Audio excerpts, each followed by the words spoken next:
You can see the power of God and not be transformed. In fact, you can use the power of God and swindle a generation. And at the end of the day, you will bring reproach to the name of the Lord. And the devil will have more harvest from that power that you wielded than God. Because every time you are using a resource of God, God is looking for his harvest. There are many prophets today, many apostles today, who use the power of God to disflower innocent girls. And many people are aware of it, so they've brought reproach to the name of God. There are many prophets and apostles today that have used the power of God to swindle not just individuals but governments. So they've run out of nations because they want to arrest them. A prophet that nations should be looking for is running for his life because of the treacherous things that they've done by using the power of God. Power accurate, but character wrong. Because they've not seen the presence. They don't know the presence. So don't be moved by a man who has power. Be moved by a man who knows the presence of God. A man who has power can be an agent of the devil walking on the altar. But a man who knows the presence of God is the physical reflection of God to a people. Because the excellency of the presence is the transformation that comes with it. And your Christianity will be fake until you meet the presence of God.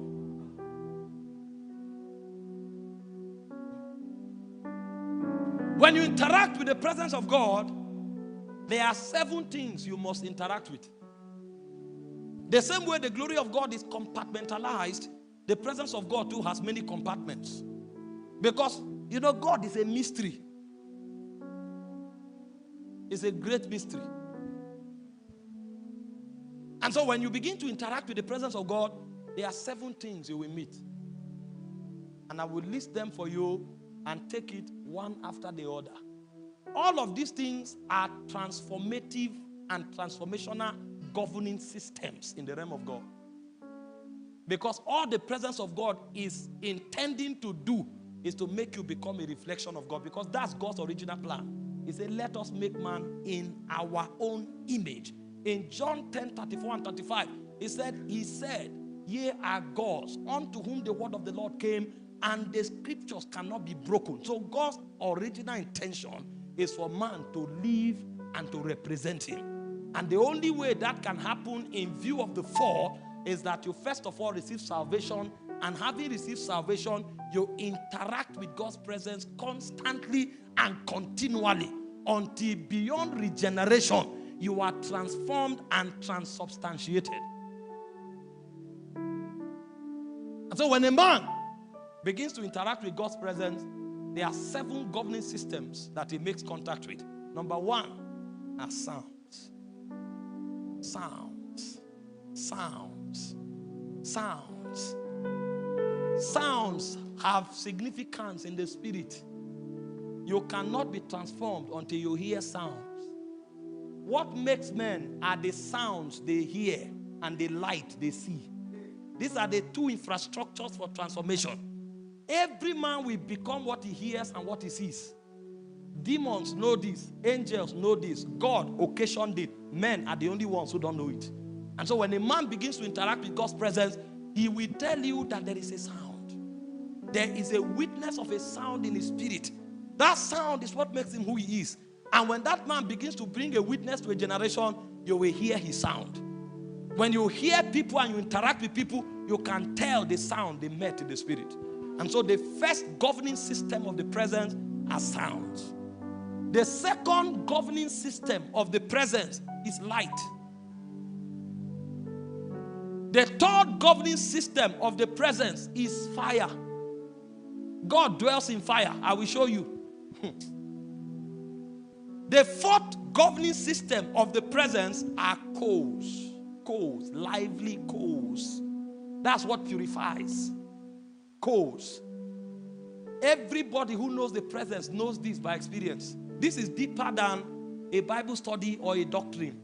This is a reality on your path of spiritual progress. As you journey with God, you will know it by experience. In fact, sometimes they are too deep that you cannot explain them with cognitive terms. Because a point will come where it will be beyond the message.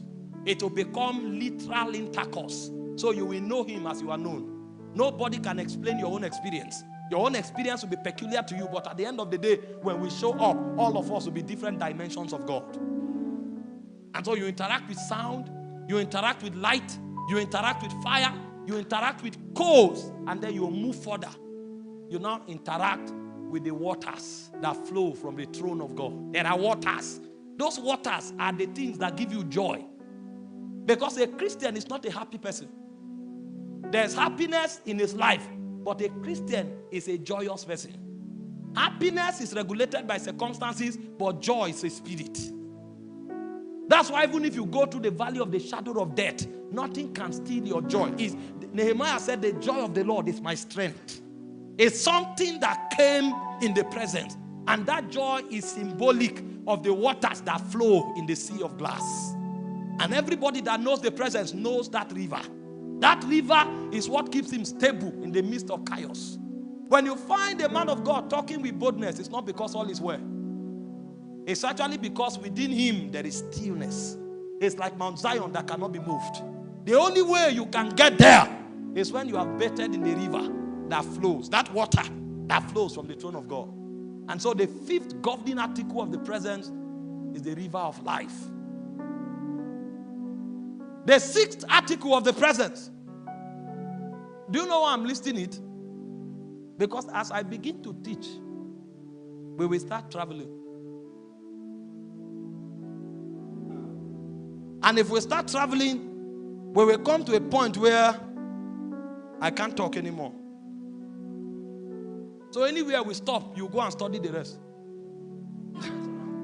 That's why I'm listing it. So when you touch the waters, then you will meet the crystals.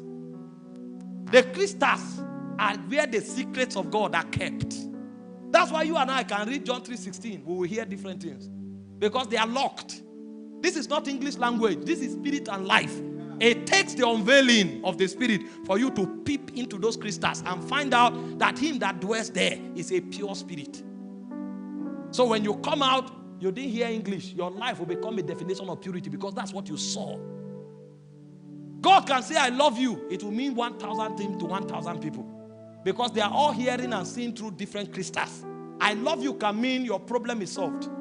I love you can mean I want to have intimacy with you. I love you can mean be at peace. Your enemy can do nothing. It will mean different things depending on the side of the crystal through which you saw. And then finally, the seventh government of the presence is life. Life does not begin and end at salvation, where we keep eating of life until we get to Zion. Because even in Zion, there's a tree of life that is planted in the paradise of God. And he said he will take of that tree and give to us to eat. Every time you come into God's presence, you are fed with life again. Listen, every physical food you eat has life in it. That's why it sustains your body. The presence of God has life. You will keep feeding on the presence to keep living the God life. And so every time a man comes into the presence, he interacts with life again. These 7 things are the factors of the presence that makes for complete transformation until a man becomes like God. If we touch it, we will know the excellency of God's presence. And that excellency is not a doctrine. It is the physical, visible manifestation of the essence and the fullness of God. A sign that you have met the real God of heaven.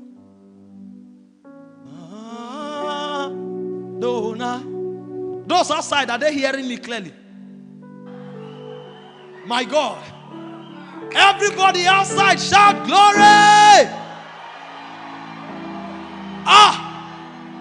It looks like the number of people outside is 3 times those in the hall. Don't worry. When the fire falls, I will find you outside.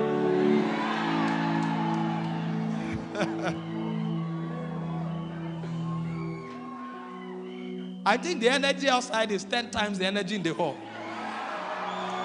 Come and take this pulpit outside. I want to preach from outside.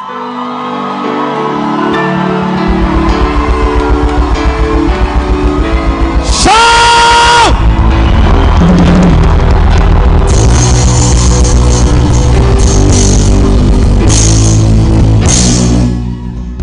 You may be seated. God bless you. You know, this is a sensitive topic. So I deliberately want to really, really keep my spirit calm.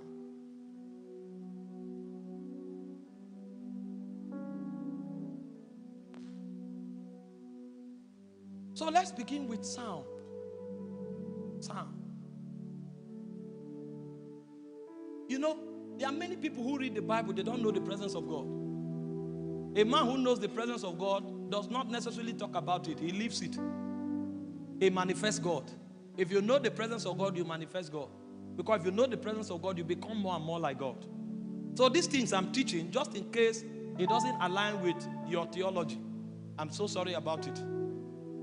They are organic realities. Revelations chapter 1, verse 9 and 10. Let's begin with sound. He said, I, John, who also am your brother and companion in tribulation, and in the kingdom and patience of Jesus Christ, was in the isle that is called Patmos for the word of God and for the testimony of Jesus Christ. And he said, I was in the spirit on the Lord's day, and I heard behind me a sound as of a trumpet. The moment he heard that sound, the next thing he saw was the presence. He said, I saw 7 golden lampstands, and I saw the Son of Man walking in between the lampstand. So what carried him to the presence was the sound that he heard.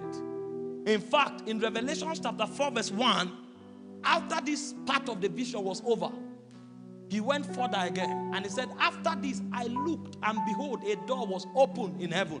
He saw the door open. He couldn't go. Because sound plays a different role than sight. He saw it, but for him to enter the door, he said, the voice that spoke to me at first like a trumpet, the voice said, come up hither. And the moment the voice spoke, the guy found himself in the presence. Sound in the spirit is not for communication. Sound in the spirit means deeper dimensions. In the natural realm, you can speak to communicate your mind. But in the spirit, when you speak, transportation happens. In the spirit, when you speak, creation happens. In the spirit, when you speak, access is granted. In Acts chapter 2 from verse 1, the Bible says when the day of Pentecost was fully come, nothing happened. He said they were together in the upper room, nothing happened. He said they were in one accord, nothing happened. Until suddenly, he said they heard a sound as of a rushing mighty wind. And the moment they heard that sound, the atmosphere was breached. The heavens superimposed over the earth, and immediately the presence of God came upon them as pillars of fire. And so when a man does not have access to the sounds of the presence, there's no way he can come into the presence. The invitation that brings a man to the presence of God are the sounds that stream from the presence of God. Why do you think we start our service with worship? Because we know what sounds do. We know that if that service is going to be done from heaven, we will need to travel. And the most potent infrastructure for traveling are the sounds that comes from the spirit realm. In 1 Thessalonians chapter 4 verse 17 to 18, it said Jesus, the Son of Man, he said he will descend with a shout and with the voice of the archangel. Why doesn't he come quietly? I thought he said he will come like a thief at night. There is no way a spirit can travel without sound. The way you travel with vehicles and with planes, when a spirit being wants to travel, the only instrument for traveling is sound. And so the reason sound is the first component of the presence of God is because for the presence of God to move to you, or for you to move into the presence of God, sound is what makes it happen. And this is why the presence of God will remain locked away from you no matter your exegetical intelligence, no matter your theological depth and dexterity, no matter your commitment to service in the kingdom. If you don't begin to hear the sounds of heaven, you will never know the presence of God. Because the first thing sounds do is that sounds transport spirits. Sounds transport spiritual realities. And so when the presence of God wants to come to your space, a sound will bring it.